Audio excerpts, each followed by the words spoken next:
पुरणपोळी करायला मी एकदम परफेक्ट आहे, पण ही गोष्ट चुकली की अख्खा स्वयंपाक बिघडतो.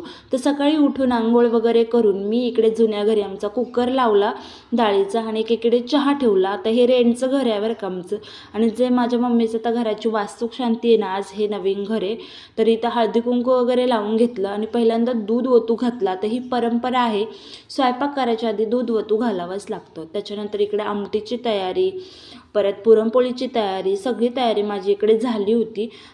पहिल्यांदा मी गूळ वगैरे टाकून पुरण हलवून घेतलं. आता मला हे परफेक्ट जमलं बरं का, मला पहिल्यापासून जमतं. आणि एकीकडे भात वगैरे पण लावला होता मी. त्यानंतर नाश्त्यासाठी माझ्या मम्मीने वडापाव घेऊन आली होती, कारण नाश्ता करायला आम्हाला टाईमच नव्हता. त्यानंतर सगळ्या बाया वगैरे गोळा झाल्या आणि त्यांना मग पुरणपोळी करायचं काम चालू होतं. सगळ्यांनी इकडे मस्त अशा गरम गरम पुरणपोळ्या करून घेतल्या. नंतर इकडे पुजारी काकांचं होमची तयारी चालू होती. होमची तयारी चालली आणि ते झाल्यानंतर मग माझे मामा मामी इथं पूजेला बसले होते.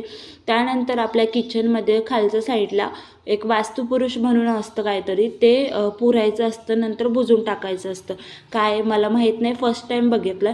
त्यानंतर माझी मामी वगैरे आम्ही भैरवनाथ मंदिराला नैवेद्य दाखवायला आलो. कोणताही कार्यक्रम असला की आम्हाला देवाला नैवेद्य दाखवावा लागतो, त्याच्यानंतरच मग पुढच्या माणसाला प्रसाद वाटावा लागतो. भेटूया नेक्स्ट ब्लॉगमध्ये. आत्तासाठी बाय.